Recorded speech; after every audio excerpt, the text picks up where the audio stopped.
You don't need another YouTube video. You don't even need another podcast. You need to take aligned, inspired action. Now you're watching this video right now instead of going and building something. And I want to talk to you about that. Now I've had cases where I'm chasing every new idea, framework, and strategy that I come across. Always optimizing, always trying to get better, always convinced the next thing would be the breakthrough.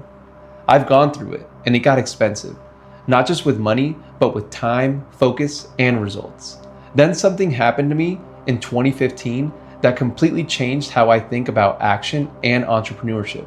It started with a conversation about God. Now stay with me.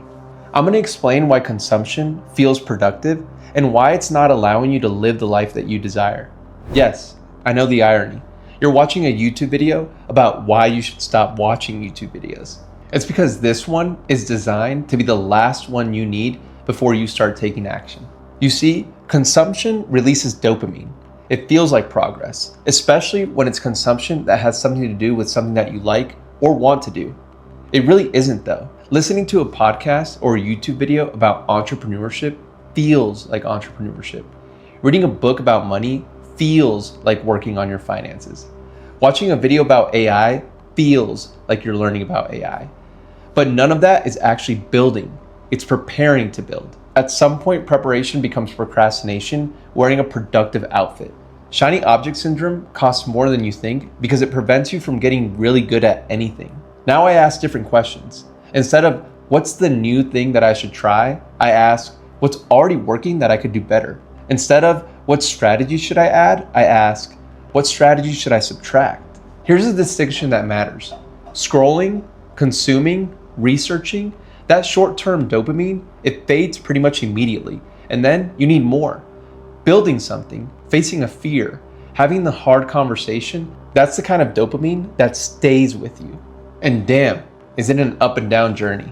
But overall, it's a journey worth having because it came from overcoming something that's real, something that you faced out of your own desire. The long-lasting dopamine is in the self-awareness of overcoming one's own limits. That's what actually feels good. It's not the quick hit from a new idea. It's the deep satisfaction of doing the thing that you were scared to do. So how do you make the shift?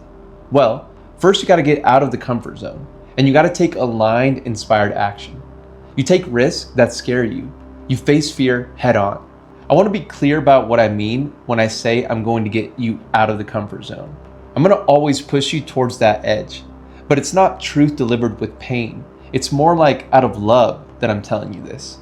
I understand you, but you need to get better with what I'm telling you. You know what I mean? I like to view myself as a guide or a mentor, not a guru, not a coach. A mentor for me is a life identity. It's something that I don't have to fake. I've always been the person people come to when they need clarity, and I take that seriously. Fear is a fake projection from the ego. Remember what I said about the ego in the alignment video? Same thing shows up here. The ego tells you it's keeping you safe, but really it's keeping you small. Running a business forces you to meet yourself in ways that are uncomfortable but necessary. You see patterns that you don't like. It puts you in vulnerable positions. It puts you in a way that only you can face yourself every damn day. There's no one that you can count on but yourself. If anything, other people are counting on you, your customers or clients, the team that you're building, your family. More importantly, you're counting on yourself. Entrepreneurship is one of life's greatest teachers because it won't let you hide. It's the way it comes up when you avoid hard conversations. When someone isn't performing and you have to let them go. How do you rationalize shortcuts when things get stressful? Anyone that's in entrepreneurship for the long run is making decisions with incomplete information. You take that, you get a feedback loop, and you adjust. Consumers wait until they feel ready.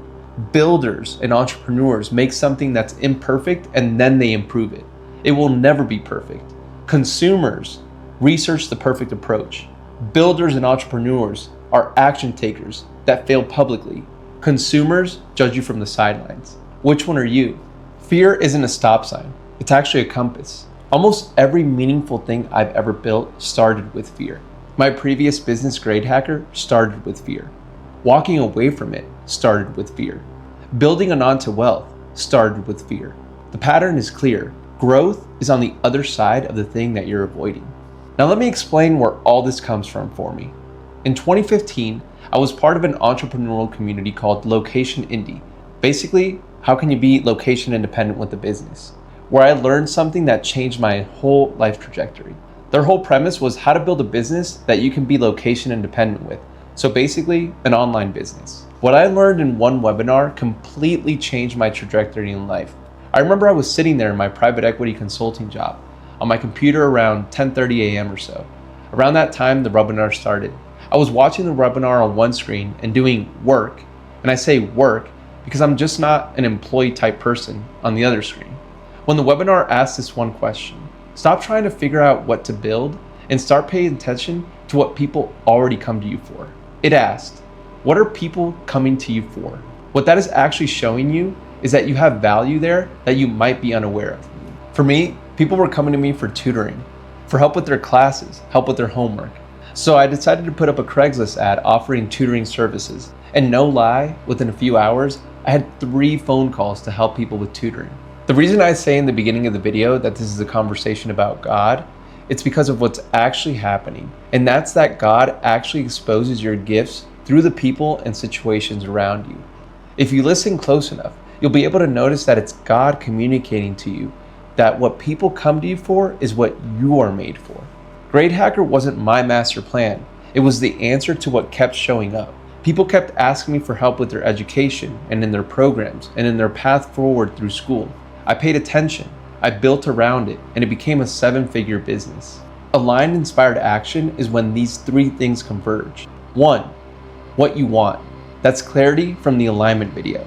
2, structure to support it. That's the systems from the money video. 3, any move before you feel ready.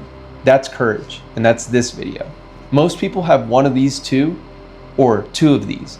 Very few have all 3 at the same time. I have had all 3 at the same time in very brief moments in my life, but now I feel it very aligned and powerful in my life. When they come together, you don't need motivation. You don't need accountability partners. You don't need another course or another podcast. You just move and flow because movement becomes natural when alignment is actually there. I didn't find my purpose by consuming more content about purpose. I found it by paying attention to what was already in front of me. That's sovereignty. Your values, your actions, and your money are all moving in the same direction, and nothing is wasted. By the way, every business that didn't work, every relationship that ended, every decision that felt wrong, it all compounds into who you are now. The question isn't whether you failed, it's whether you extracted the lesson that was necessary for you. Here's what I want you to do next for the next 2 weeks. Do one thing that scares you in your business. And for the next 30 days, I want you to do 3 things that scare you in your business. It's not reckless risk, it's aligned risk. It's the conversation you've been avoiding. It's the content you've been afraid to post. It's the price you've been afraid to change. It's the boundary you're too afraid to set. 1 thing in 2 weeks, in 3 and 30 days. If you can do them in a shorter time frame, watch what happens. Now, if you've watched all 4 of these videos, you already know what this channel is about. This channel isn't about hype, it's about building from truth. Join in for the ride. We're just getting started. It's not about shortcuts. I built and let go of a 7-figure company. I've rebuilt from zero, and I'm documenting the entire journey because I believe the way we build matters just as much as what we build. This channel fills a space I wish existed when I was going through all of this. The intersection of who you are and how you build. Identity and business. Personal development and strategy. It's not one or the other. It's both together. From here on out, I'll be sharing the exact frameworks I use to make decisions, manage money, build with AI, and navigate the real challenges of entrepreneurship. And it's not from theory, but actually lived experience. Subscribe if this is what you're looking for. We're going to be talking about clarity, structure, and strategic moves that actually scale and move you in the right direction. I'll see you in the next video. God bless.